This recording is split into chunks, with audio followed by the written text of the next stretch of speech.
Good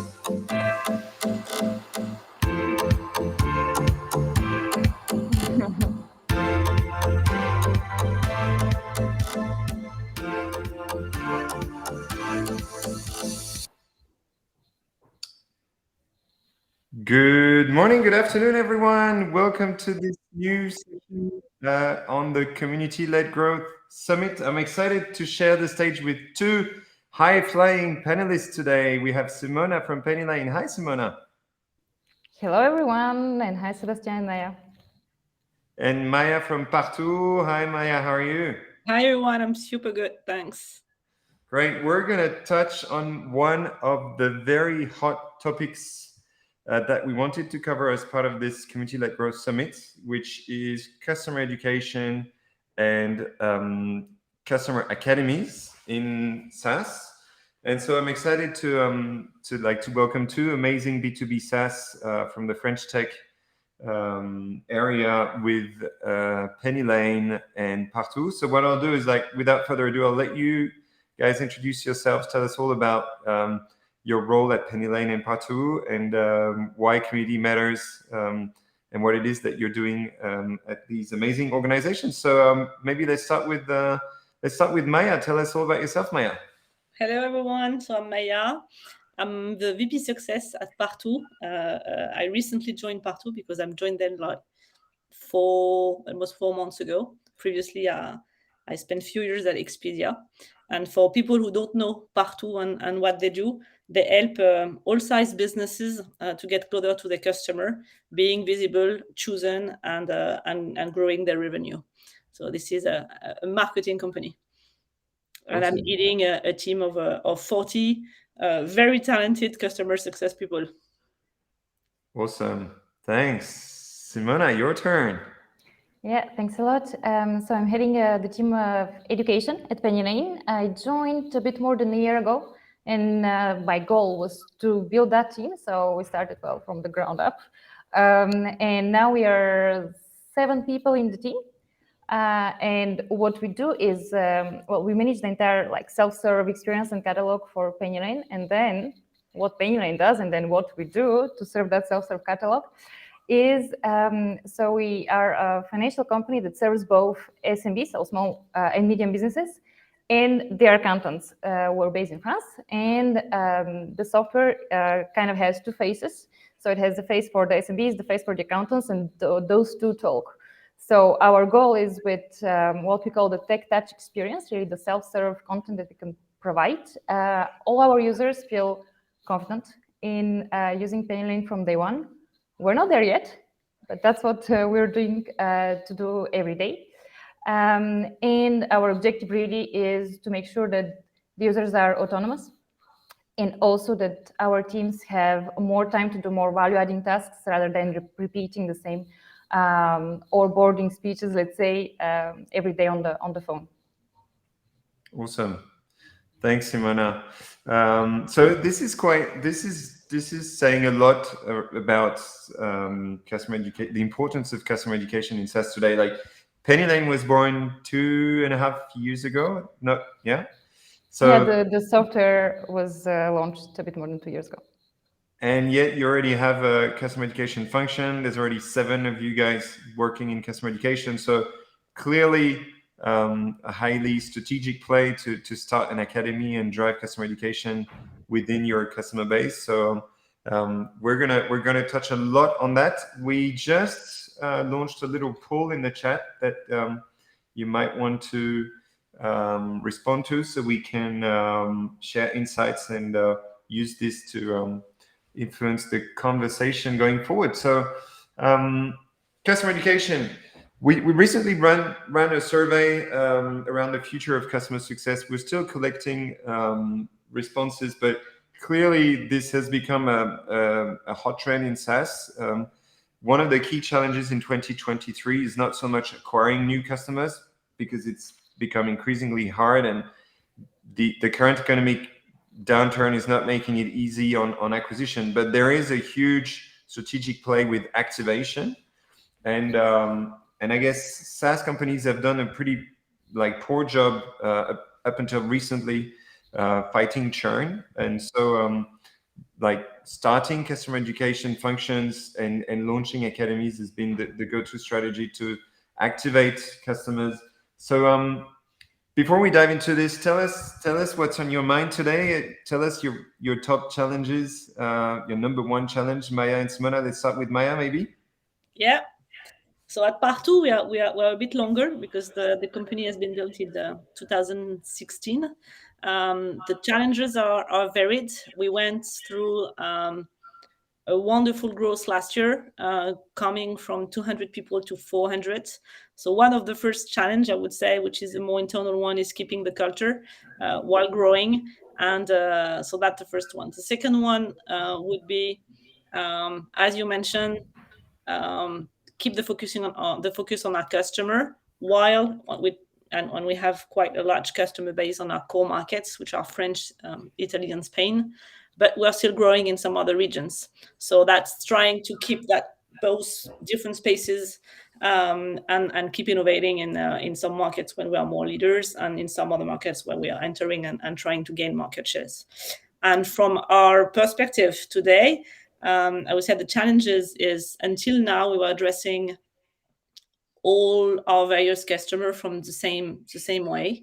So today, one of our goals for 2023 is to introduce portfolio management for SMEs, ditching into one-to-one interactions and trying to switch to one-to-many interactions.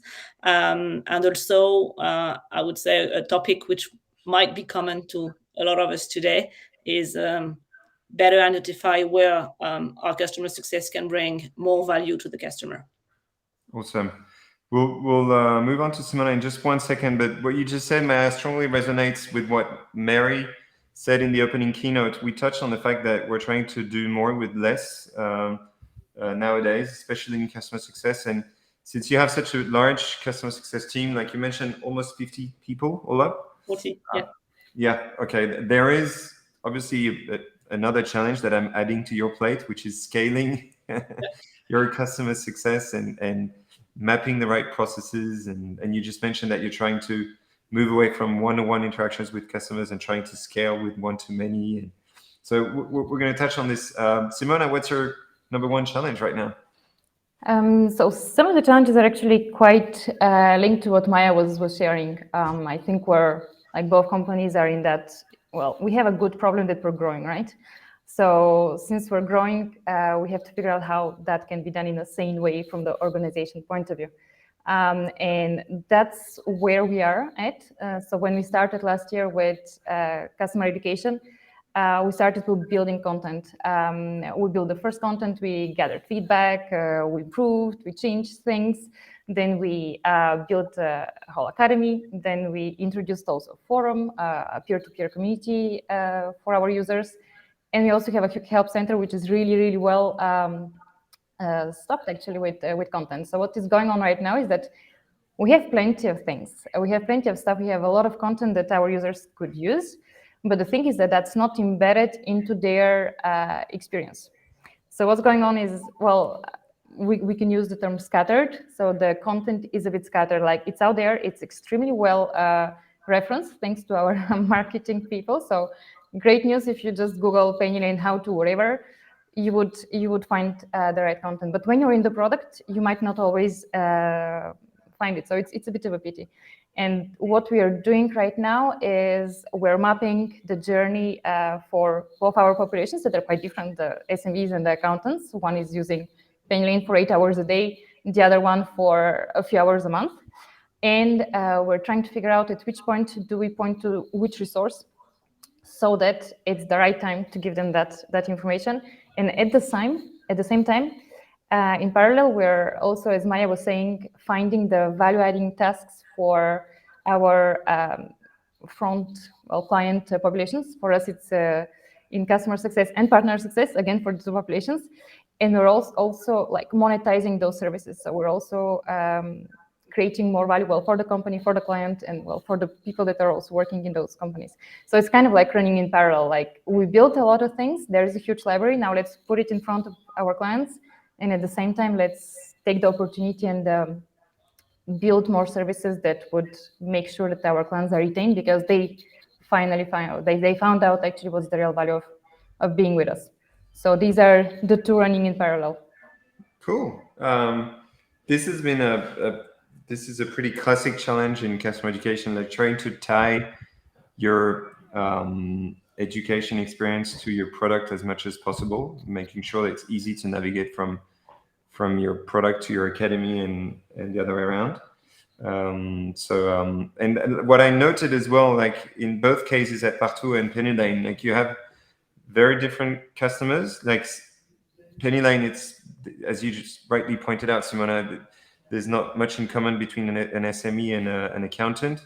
Maya, you have very diverse customers as well. So tell us how you slice and dice your customer success processes and customer education processes. Simona, do you want to start? Sure. It's work in progress, right? So I'm like imagining it the time being like all the documents that are probably open on my computer to do exactly that.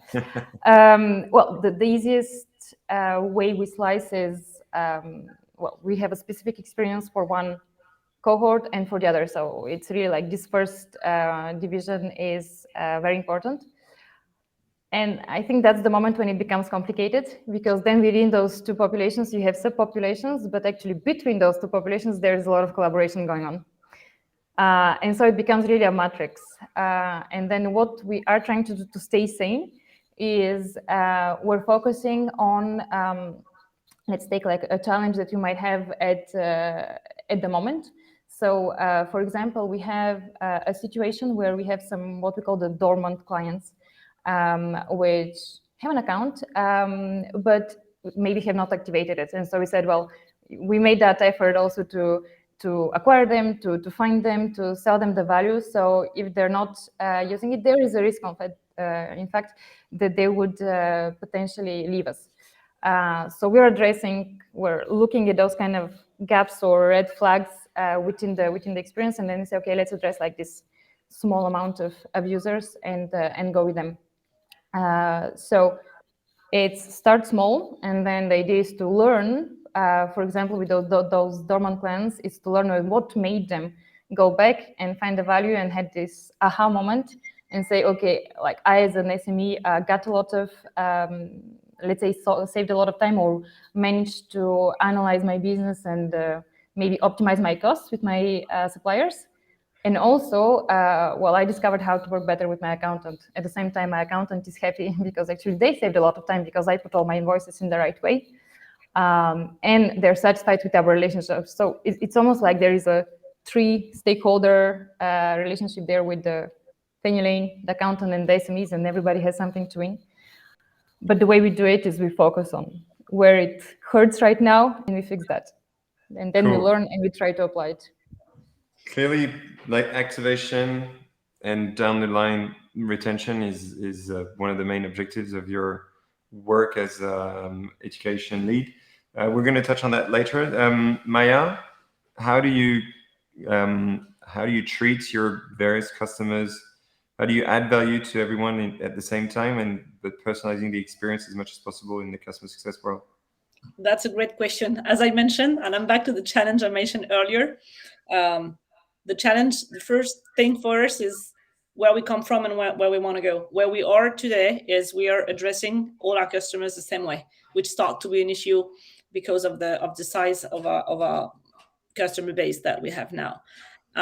So I would say we are, and then we have also that various passes between our core markets when we are a bit more mature and still the extension market. So we're still making the distinction. So where we go today for the core markets is more, as I mentioned, trying to introduce that segmentation between SME and key accounts, let's say, very classical. The approach for the SME is to identify the interactions with the customers, the best way we can automate some of them, really going through the whole customer lifecycle and journey, and see where we can when we can automate. I would say also the way we educate them to the product. For key customers, it's a bit more about, the focus would be more about improve on how we deliver value to the stakeholders. I think there's really something between talking to the operationals. We are in a business, we are talking a lot to the operationals, a bit less to the stakeholders.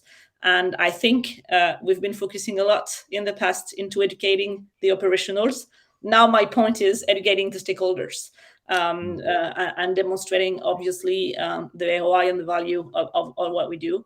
So it's educating on the vision, how we make our product evolve, this kind of stuff, and we have a bit of progress to do on that area. Awesome. The next few topics I want to bring up are essentially the what, and then we'll talk about the outcomes of your actions. To dive into the actions that you've been running to improve customer education and down the track customer retention. Simona, which digital-led CSM / customer education activities have you tested? Were they all successful? What did you learn along the way? All right. So what have we tested? Well, I mentioned that we have an academy, so it's really a learning platform for both populations, where we have interactive courses. And that was, I think, the obvious answer of transforming the repetitive one-on-one training into something that is way more scalable. There is already, well, even before I joined, one of our teams had started doing webinars, which was already a one-to-many approach, which is still active because actually it's very valuable. What happened is that the topics change. So the moment we add topics that are a bit repetitive into the academy, the topics for the webinars change into something that is more timely and could be linked to, for example, the new features or a specific topic of that period of the year, so that it brings again a bit more interest and value for the users.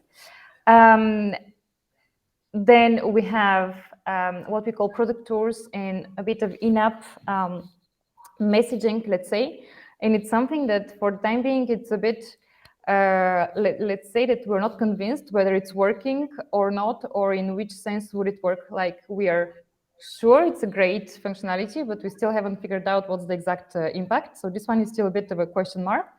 Our peer-to-peer forum is actually quite of a good success, I would say. Like the numbers, the visits are growing really exponentially. And the questions that our users are asking are, well, they're quite advanced. So, sometimes these are questions that only other users that use really the solution for 8 hours a day could answer. So I would say that the peer-to-peer rate is a bit of a challenge to make sure, that they answer each other. But in terms of what we see as the return users, it has been really, really, really great. And at the same time, we still haven't seen a reduction in the inbound questions that we receive. So I think that's also the interesting part. Like, we have a lot of activity. I'm enumerating all of those actions that we have taken. They helped reduce the basic questions quite often. The Academy is reducing the basic questions that we receive with our support teams. But what that meant also is that the questions complexity increased. So then the teams also got a bit surprised from time to time and saying, like, okay, we have less questions in the numbers we see on the graphs, but they're more complex. So it's taking us the same time. So we still need to recruit. Well, because as they activate, customers start to have new questions, and it's actually correlated to their level of activation. Absolutely. So it's a great news. It's totally a great news. It's something that, like, organizationally you should think about as well. Then again, well, yes, you retain them by the fact that you retain them, well, more and more, and we're still young, so we retain, like, we are still almost at the first stages, and the retention is gonna come maybe in a few months. And then, yes, their questions change, and this is totally normal. So that has been working quite well. Something that maybe hasn't been that successful for the time being, I would say, is the badges that we had put in place in our first trial last year. So I think it's more the learner marketing. Like, we see that there is increasing engagement, but maybe we want to have more, and we want to have more activity on our, like, academy and forum and help center. So this is something that we still haven't figured out, but I think it's all linked to the access that we talked in the very beginning. Like at which point do you show the right resource so that the users learn that they have all that university or library of resources and they know where to go at which point. So I think that's what we haven't cracked yet. Like last year when we launched a beta of our badges, which was a really well thought and detailed way to reward the users and how they use the platform in their everyday life. They didn't react, like they didn't put it on LinkedIn, they didn't answer our emails. And when we called them to figure out what happened, is they actually didn't understand what it was because they didn't ask for it.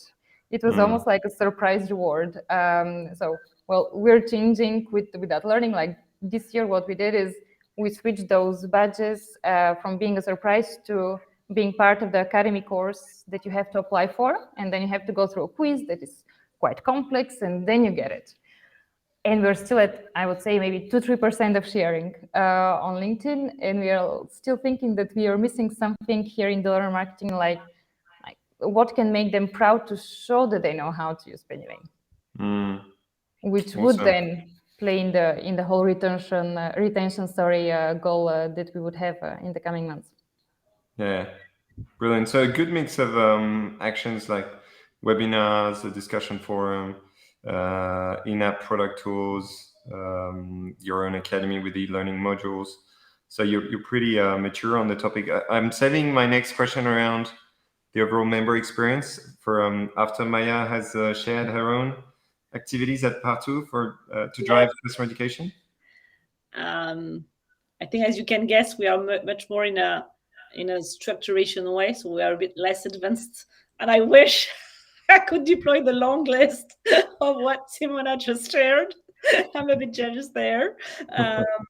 So we are a bit more, I would say, traditional today. We have the webinars, we have the video demos. I think we also use a lot the customer cases, the videos customer cases, because we are in a business where verticals make sense and people need to identify. So I think that's something that is, which is working quite well for us, where we can say, I don't know, to big retailers or whatever, that they can demonstrate through other customer experience that they've been through the journey, it's been working. That's definitely something we like to rely on, because that's what's working for us. That's probably more to differ a bit from what Simona shared, which is, I think, quite common to all of us. Cool. Okay. Thanks, Maya. Thank you very much. My quick question to Simona: how do you make sure that you offer a seamless experience to your customers, like navigating from the product to the academy to the forum to the webinars? Is this an issue at all, or? It's always a question. So I would say it's part of the, very simply, or maybe not that much, actually, it's part of the project plan, right? It's to make sure that you curate that experience and that you put yourself in the shoes of the client. I must say that it's probably like one of the prides of Pennylane that we're extremely customer centric. So it's like by default, whatever we try to launch, whatever we launch, there is always that test that we do from end to end, as if you are the customer. It doesn't mean that we didn't fail and we didn't make mistakes. Like there are plenty of links that were like broken or something that didn't work. So that would be the second part is, well, you try to do your best with the QA and then you're available to fix it when it breaks and do it quickly, which happens quite often. But I must say that we haven't had really huge implementation or access issues. Maybe in the very beginning, what happened, and I think one of the biggest wins that we had in 2022 was how we gave access to the different platforms. Like when we launched the academy, you didn't have access to it from the product. You had only a question mark button somewhere in the interface, but you didn't know how to go to the academy or to the forum when we launched it. You could just go to the help center. So, well, we did the path from the help center, you go to the academy, which you can imagine that's quite painful.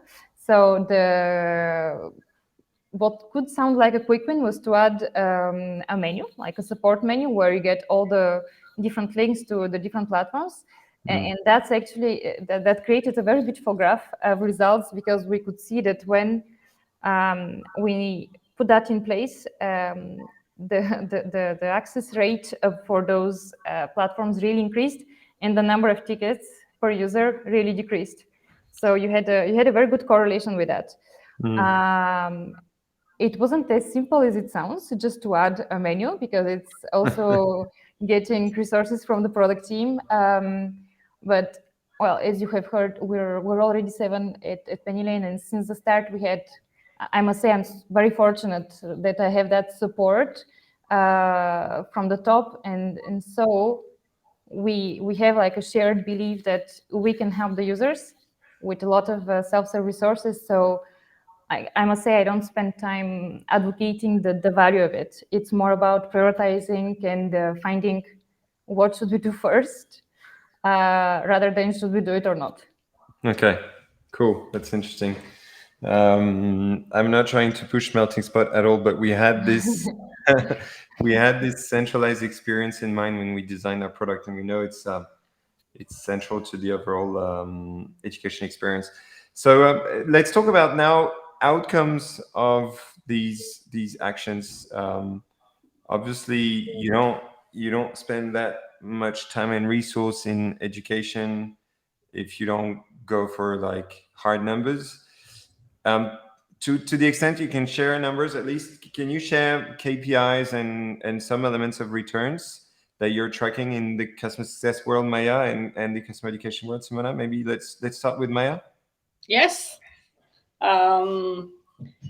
What we used to track a lot, I would say separately, the churn, the retention, which are the basics KPI. We are more turning about trying to have an overall and single KPI, which is MRR. So monthly recurring revenue, yeah. Exactly, which is taking into account at the same time the renewals, the downsells, the upsells, and the churn, because we think this is what reflects the most all the activities around the customers. Another KPI, obviously, we're looking at from the customer success, the care teams or our support teams, is the NPS, the ratio, the contact ratio. And what we are looking at implementing right now is what we call a customer health score, which is defining some of those KPIs as the MAR, the contact ratio, potentially the CSAT, the NPS, which would be an addition of various KPI to try to define what's the customer health score. The idea behind that is we are more looking into mitigating the risk than mitigating the churn. So our concern is really about how do we prevent risk before, as soon as we can act on it. So we also, despite the KPIs, it's also all the action plans, the pipeline review that we are setting up with the teams. Each quarter, at the beginning of the quarter, we are reviewing all the account at risk, but also making sure that we have an appropriate action plan for each account or for each kind of risk. And also set analysis on the churn's reasons. So that's really something that we try to dig into all those KPI in order, again, not necessarily obviously reducing the churn, but more trying to take advance on that and mitigate the risk. Awesome. Thank you, Maya. Thank you very much. Simona, any hot numbers to share? Well, so Maya did a very good overview of really the customer success related. So maybe I can focus a bit more on education specifics that we're looking into. So something that we use it's really our North Star is what we call the self-service score. So it's a ratio. So it's a ratio which shows how much content has been consumed versus the number of users that have created a ticket, so that they have contacted our support team. So it's really a division of number, let's say, views of articles and all the other great stuff that we have, and divided by the unique number of users who have created a ticket. So, well, fortunately for us, it has been increasing, so that's great news. And then we break it down by platform to figure out what is the specific engagement for each one of those platforms that we offer. And also what we check is, so this is divided by the number of users that contact us, so it's linked to operational efficiency, so that we can decrease that, like it's ticket deflection. And then what we start looking into more right now, but it's not something that we have really, like, I don't have the numbers because we haven't really got the actions just yet, but it would be really all about the activation. So activation and adoption, and looking at the cohorts of, let's say, the percentage of onboarded users that have been followed by a person or that have been followed by the system. So it's to see, and then with that to link, their MRR or the number of users they have, the number of actions they have done, etc. So we really like to separate those into cohorts and see how they have been valuable also to us as a company. So I would say that the first thing we put in place really was these conversations per user measures, and comparing that with the amount of content that has been consumed, and again by both types of users, the SMEs and the accountants. Always that is getting a bit more blurry right now. Like until now it was quite siloed, and we're realizing that actually sometimes the accountants actually need also the same content as our clients, because then they need and they want to share that with their clients. So this is complexifying a bit our work, but it's only a positive, because that means that they want to get even more resources and more support. Cool. That's great. Thank you very much, Simona. We've talked a lot around how the right digital-led CS/customer education activities can help you scale your customer success and eventually drive your activation and your retention, and KPIs to try and measure this as efficiently as possible. We're here to learn, so I can't let you walk away, Maya and Simona, without sharing your biggest fails in your respective projects, so we can learn from your mistakes. So who wants to go first with their biggest fail? I can start with that one. Cool. I think I hope it's going to raise the rates for some of you. We are at the end of a CSM tool implementation. Not sure if I can name it, but anyway, and I think one of the fail, and when I joined Partoo, one of the first challenge that I had 4 months ago was, we have that CSM platform that none of your team is using, and I was like, what? And that was a bit weird, because I used that platform before in a previous job and in a previous company, and I knew all the potential about it. So I was digging into trying to understand why it was not a success. And what came out of the investigation is that tool was mainly implemented by some ops teams. Mm-hmm. And so they had, I would say, a concept of how the tool should like, and how so mainly it's about creating the journey and creating activities and duties on what you have to interact with your portfolio. But again, the lack of interaction with the CS team and with the customer-facing people made the tool just a full range of task lists, which necessarily had no interest for the CS, and they could not see the value, because they would say, why are you implementing a tool which is like a huge mega post-it who's telling me what I need to do, which I already know. So what we have worked is more about turning this into, and the other way around, on the other way to see it for the teams was, my take was that what with them was, okay, we have various backgrounds in the team, we have various level of seniority, and let's use that tool not only to be like a list of tasks that you need to achieve, or duties you need, or activities that you have to have with your customer, but also something where it's a frame where you can learn, when you can show you have the latest, I don't know, like the latest product update or the latest QBR version, and make sure that you don't miss any new slides that went up recently. So it was more turning this about, it's not only a tool, or it's not only like a new CRM, which is a constraint, but also something where I'm sure I'm not missing anything. I'm sure maybe I can learn from it. So in the tool, we put some tips about how to best prepare your meeting, about how to get knowledge about your customer, and more to make it like a knowledge base more than a CS CRM. Is there any customer facing experience at all in this tool, or is it simply for your CS teams? No, but we started, and that's the thing also, that we didn't really leverage all the potential of the tool, which has a customer portal, which I used to use in the past, which is super cool. So that's the next step now, that we have a bit redesigned the thing about also pushing all the extra potential, making the customer relation, and I think this kind of tools in terms of education is really key. Especially when you are managing like multi stakeholders projects, having all-in-one centralization for the support, the documentation, and everything is good. Great, thanks, Maya. This wasn't that much of a fail. Like, looks like you've turned it around pretty nicely.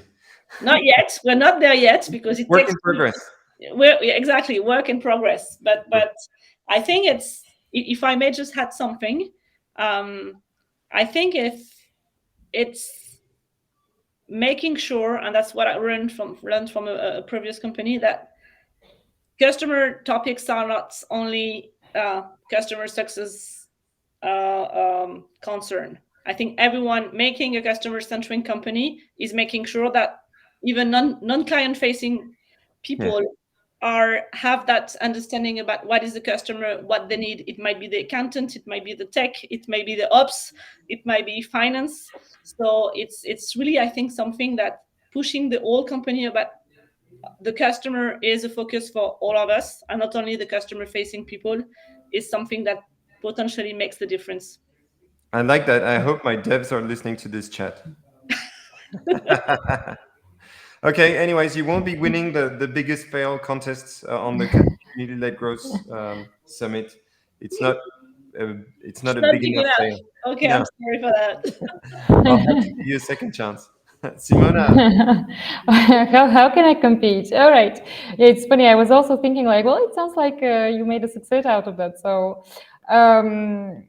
I could add again, to add to the customer success point, I could add a customer education, let's say, well, a fail. It's something I mentioned a bit earlier about how we market what we're doing to our customers. So on one hand, I was thinking it's a bit hard to fail with customer education, because actually whatever you do, it would help a customer, right?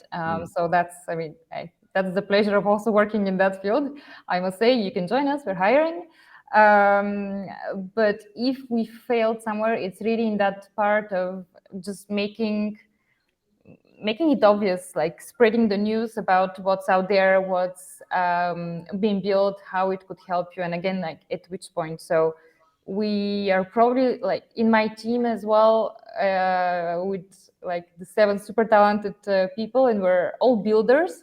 We're maybe less of marketers, so we need the help also of other teams to get that out. And Maya's conclusion was great indeed, that it's not only the customer success job, it's not only the customer education team job. So it's really like, how do you spread that, I wouldn't say responsibility, maybe that work or that pleasure, to helping the customers.